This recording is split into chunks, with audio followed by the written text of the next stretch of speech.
The problem with a 24-hour diner at 2 a.m. is that it makes you honest. Not on purpose. It's just the combination of bad lighting and the fact that everyone around you has given up on being impressive for the day. The couple in the corner booth isn't fighting anymore, just sitting there. The guy at the counter is eating pie like it's the most important thing he's ever done. Nobody's performing. And if you're not careful, you stop performing too. That's where I was the night Harper stole my onion rings without asking. Not stole, she would say. Borrowed. Indefinitely. With no plans to return them. I'd been sitting in that booth for maybe 20 minutes, coming down from a work event I hadn't wanted to attend in the first place. Some quarterly thing my company threw at a hotel ballroom downtown. I'd done exactly what I always do at those. Shook the right hands, made the small talk, stayed long enough that leaving didn't look rude, and then got out. The diner was 2 blocks away. It had been my decompression spot since I moved to the neighborhood 3 years ago. I didn't know anyone else used it. She came in wearing a coat with paint on the left sleeve. Not like she'd had an accident, more like that sleeve had been through a lot and made peace with it. She was looking at her phone with the expression of someone who had received information they were not ready for. She walked past 4 empty tables and slid into the booth directly across from mine, which at the time struck me as either bold or slightly unhinged. She looked up, noticed me staring, and said, "Every other booth has a draft." I could feel it from the door. I told her I was fine with that. She picked up a menu. "You look like you just survived something. Work thing." "Ah." She nodded like that explained everything. "I just found out my apartment has a mold problem. The landlord called it a minor air quality situation." 6 words. He used 6 words to tell me there's mold in my bathroom ceiling. I told her that was a terrible sentence. "Top 5 worst sentences I've heard this month," she said. And one of them was my ex telling me he'd been emotionally exploring other options. I didn't know what to say to that, so I didn't say anything. She reached across the aisle between our tables and took one of my onion rings, just like that. No preamble. "Can I have one of these?" "You already did." "I'm asking retroactively." Her name was Harper. I found that out about 10 minutes later when she introduced herself like we'd both agreed to keep talking, which I guess we had. She was a graphic designer who freelanced for a handful of clients she described as either wonderful or disasters, with nothing in between. I told her I worked in project management for a mid-sized tech company. She said that sounded like a job that required a lot of patience. I told her more than I had. I paid for my own check. She paid for hers. When I left, I told her it was nice to meet her. She said, "Sesam, you're less boring than you look." I told her I wasn't sure that was a compliment. "It's not an insult," she said. "For this time of night, it's actually pretty good." I didn't think I'd see her again. The next Tuesday she was at the same diner, same booth, same coat with the paint on the sleeve. She waved like we'd planned this. That was 3.5 years ago. Now it's late March, and I'm standing in the produce section of a 24-hour grocery store at 11:45 at night. Because Harper texted me 40 minutes ago, saying her fridge had decided to stop cooling and she'd been watching a block of cheese slowly give up on life. Her words. I'd been on my couch, watching something I'd already forgotten by the time I got her message. I changed shoes and went. That was also a thing that happened with Harper. Texts that started with completely unhinged situations and ended with one of us doing something about it. She had shown up at my apartment with soup when I had a bad cold in January, even though I'd told her I was fine. I had driven 40 minutes to her gallery opening 2 summers ago, when she texted that the caterer had bailed, and she was stress-eating crackers in the back office.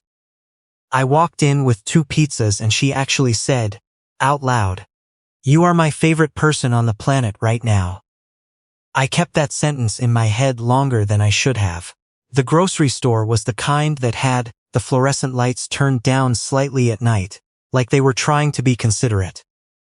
The produce section smelled like cold water and fresh vegetables. Harper was standing in front of the bagged salad display, with her arms crossed, and the look she got when she was making a decision she already knew she was going to regret. "Don't buy that," I said, coming up beside her. "You won't eat it." "I'm turning over a new leaf. You say that every third grocery trip, and one of these times I'll mean it." She put the salad back. Harper was 31. She'd grown up outside of Portland, moved to the city for school, stayed because she liked the neighborhood and hated packing. She had strong opinions about coffee, mild opinions about weather, and absolutely no patience for people who talked over each other in meetings. She told me once that her biggest professional pet peeve was a client who sent a quick question email that was never one question and never quick. I thought about her. More than was probably reasonable for someone I kept calling my best friend. We moved through the store in the way we always did, which was slowly and with a lot of commentary. Harper picked up a box of granola bars and read the label out loud like she was presenting evidence. "I found the good bread, the kind from the bakery section that was still slightly warm," and she immediately claimed half of it by putting her hand on the bag and saying, "Dibs. Dibs. I haven't bought it yet. Preemptive dibs, that's not a thing. I just made it a thing." This was how it went with us. She had a category of things. She called hers by proximity, which included the bread, my streaming password, the window seat at the diner, and approximately 40% of my Saturday afternoons. I had at some point stopped noticing the line between mine and hers, because it had blurred so slowly. I couldn't tell you when it happened. We ended up in the freezer aisle because Harper's entire plan was basically to replace her fridge's job with frozen meals, until the landlord sent someone to fix the unit, which she predicted would take 4 to 6 business days, and one very firm email. "You could stay at mine," I said, because it was the obvious thing. She looked at me sideways. "I'm not going to stay at your place for a week." "I have a couch. I know you have a couch. I've fallen asleep on your couch. Twice. It was 3 times and you know it." I grabbed a frozen pasta thing that looked reasonably edible. She took it out of my hand and put it back, replacing it with a different one. "That one's better," she said. "They're both the same brand. This one has better cheese distribution." I didn't argue. I had learned that arguing with Harper about food was like arguing about the weather. You weren't going to change anything. You were just going to be tired at the end. By the time we got to the checkout, her cart had a week's worth of frozen meals, a bag of coffee, 3 different kinds of snacks, and the bread I'd picked up that she'd already claimed. The cashier, a guy who looked like he was deeply committed to getting through this shift, glanced at our cart and then at us and said, "You guys need bags?" Harper said yes. I said yes at the same time. He handed them over without comment.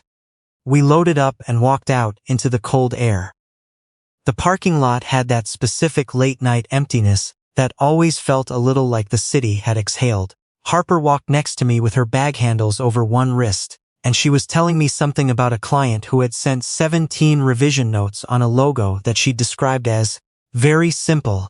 17, she said. "Add on a logo. With 3 elements, what kind of notes?" "Oh, good ones. Things like, can we make it pop more? And I want it to feel expensive but also approachable. These are the notes. Expensive but approachable. Like a Nordstrom rack," he said. He used that as a reference. "I have it in the email." I laughed. She looked at me with an expression that was trying to stay annoyed but was already losing. "It's funny now," she said. It was not funny at 4 p.m. We got to my car. I loaded her bags in the back, while she leaned against the passenger side with her hands in her coat pockets. There was a half moon, doing something low and bright over the buildings across the street. The temperature had dropped since earlier in the evening, and Harper had pulled the collar of her coat up slightly. She'd been wearing that coat the first night I met her. Same paint on the sleeve. She'd told me once that the paint was from a piece she'd been working on for a client who'd ultimately rejected it. She'd kept the coat because she liked it. She'd kept the paint because removing it felt like erasing something she didn't want to lose. I thought that was a strange and very Harper way to think about things. I got in the driver's side. She was quiet for a minute as I pulled out of the lot, which was unusual for her. Harper operated in a fairly constant state of having something to say. When she went quiet, it either meant she was tired or thinking. "My mom called this afternoon," she said. I glanced at her. "She's doing fine," she said quickly. "Nothing bad. She asked about my love life." "Which, she does that. What did you tell her?" Harper looked out the window. "I told her I was busy. That's what you always tell her. Because it's always true. It's not the whole truth." She was quiet again for a second. She asked if there was anyone I liked. "Like that? Is there anyone you like? Like we're in 7th grade? Is there?" She turned to look at me. In the dark of the car, her expression was hard to read, which almost never happened. Harper's face was one of the most readable I'd ever encountered. She thought she was better at hiding things than she was. "That's a weird question for you to ask," she said. "Is it? You're my best friend. I know. So, you asking is weird." I didn't push it. I pulled into my neighborhood and found a spot on the street. We carried her bags up to my apartment, and I set them on the kitchen counter while she stood in the middle of my living room, looking at my bookshelf, with the mild interest she always had in other people's organizational systems. "You moved the cookbooks," she said. "I needed the shelf space." "Where are they?" "Hall closet." "You're never going to use them in the hall closet." "I wasn't using them on the shelf." She turned around and sat down on my couch, pulling her knees up slightly. I stood in the kitchen doorway. The apartment was quiet except for the low hum of the building's heat kicking in. "You didn't answer," she said. I looked at her. "What?" "About whether it was weird, when I said it was weird that you asked if I liked someone." I leaned against the doorframe. "I don't think it was weird." "Why not?" "Because I'd want to know." Harper studied me for a second. "Why?" I didn't have a clean answer for that. I had a real one, but it wasn't clean. It had been sitting in my chest for somewhere around a year, maybe longer. In that particular way, where you're aware of something, but you've made a quiet agreement with yourself not to look at it directly. "I don't know," I said, which wasn't the truth. But it was what I had. She seemed to accept that. She reached over and pulled the throw blanket off the arm of the couch, the one she'd bought me 2 Christmases ago, because she said my apartment felt like a waiting room. Like. She draped it across her legs.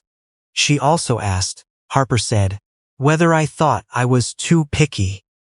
I came over and sat in the chair across from her. "What did you say?" I said I didn't think I was picky. I just knew what I wanted. "What do you want?" She picked at the edge of the blanket. "Someone who, I don't know. Someone who shows up. Not just for the big stuff. The regular stuff. The fridge breaking at midnight stuff." I didn't say anything. She looked at me carefully. "Like tonight," she said. "I texted you and you just came. You didn't make it a whole thing." "It wasn't a whole thing, I know. That's the point." I looked at the floor. There was a pause that should have lasted 2 seconds and instead stretched out into something longer and softer. "Do you ever think about it?" Harper said. I looked up. "Think about what?" She held my eyes. "Use." I had thought about it so many times I'd stopped counting. I had thought about it when she called me from a bad first date to walk her through the subway home. I had thought about it when she fell asleep on my couch the 3rd time, and I'd turned the TV off so the noise wouldn't wake her.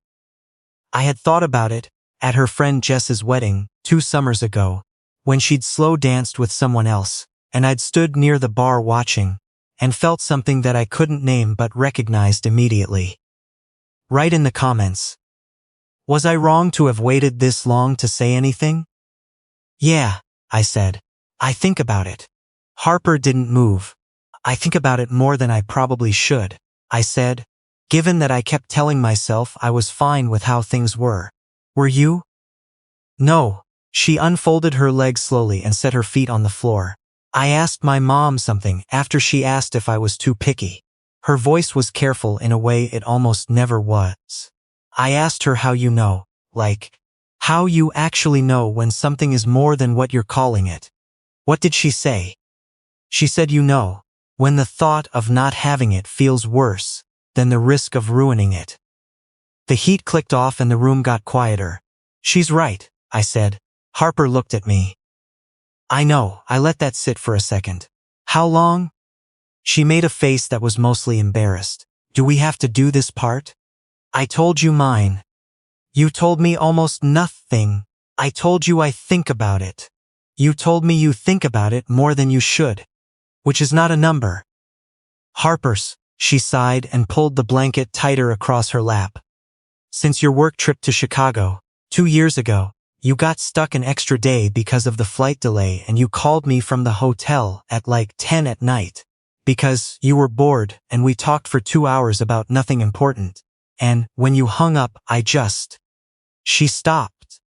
I just sat there for a minute, and I thought, that's it, that's the problem. I remembered that call. I had walked around a small hotel room in Chicago for 2 hours talking to her about a documentary she'd seen, disagreement she'd had with a client, a restaurant near her apartment that had closed. I'd told her about the hotel's weird art. We'd argued about whether airports were designed to be disorienting on purpose. When I finally got off the phone, I'd stared at the ceiling for 20 minutes before I fell asleep. I didn't say anything, she said, because I didn't want to lose what we already had. And I know that sounds like the thing everyone says, but I meant it. You're the person I call first. You're the person I want to tell things to when they happen. If I said something and you didn't, if it changed things, it would have changed things in one direction or another, I said. I know, I was scared of both. I looked at her on my couch in my apartment with the blanket she'd picked out for me, and I thought about 3.5 years of Tuesday diner booths and late-night texts and her hand reaching into my space for onion rings and fries and half my Saturday afternoons. I thought about the way she argued with me about movies while walking home and how she always let me win the argument about roots but never the one about endings. I was scared too, I said. She met my eyes, and now I'm more scared of not saying it than saying it wrong. Harper was quiet. Then very softly she said, that's a good answer. My best one this year. Bars, low. I'll take it. She looked at me for a long second, and then she laughed once, quietly, like something had cracked open, just slightly. Not a nervous laugh, a real one. The kind she made when something surprised her into it. I got up from the chair and sat next to her on the couch. Not on the other cushion, right next to her, so that the space between us was just the edge of the blanket. Hi, she said, which was ridiculous. Hi. This is strange. It doesn't feel strange. She thought about that. No, she said, it doesn't. She turned toward me slightly, and I could see that she was nervous in the way she got when something actually mattered. Not her words, which were always steady, but her hands, which were pressing flat against the blanket on her knees. So, she said. So, what happens now? I leaned over and kissed her. I don't know if that was the right move or the smooth move, or any kind of move at all. It just felt like the only thing left to do after 3.5 years of not doing it. She went still for exactly 1 second, and then she kissed me back. When we pulled apart, neither of us said anything for a moment. The heat kicked back on. Somewhere down the hall, a neighbor's door closed. Then Harper reached over, picked up the throw blanket, and put half of it on my lap. You looked cold, she said. I told her I wasn't cold. Preemptive, she said. I laughed. She did too. And that was how it started. Not with some grand conversation about what we were going to be. Not with a plan or a label or anything that clean. Just the two of us, sitting under the same blanket she'd chosen for my apartment. talking until 1 in the morning about the same things we always talked about, except that when she fell asleep on my couch for the 4th time, I didn't turn off the TV and quietly disappear to my room. I stayed. In the morning she found a full carton of her coffee in my cabinet. I'd bought it the week before without really thinking about it, and she stood in my kitchen with 2 mugs and looked at me like I'd done something she'd needed to name but hadn't known how. She didn't say anything. She handed me a mug. That was enough. A lot didn't change after that. She still sent me links to things she found funny at inappropriate hours. So I still drove to her side of the neighborhood when she had a crisis that turned out to be smaller than reported, but real enough. She still argued with me about movies and was still wrong about the sequel being better. But she reached for my hand when we walked home from the diner now, not like it was a new thing, just like it was the next logical step in something that had been happening for a long time. And when her landlord finally fixed the fridge 4 days later and she texted me, she added at the end, "Come over tonight? Not are you free, or if you want, or any of the other soft ways we used to leave each other in out. Just come over tonight?" I showed up with the good bread from the bakery section. She'd already made room in her fridge,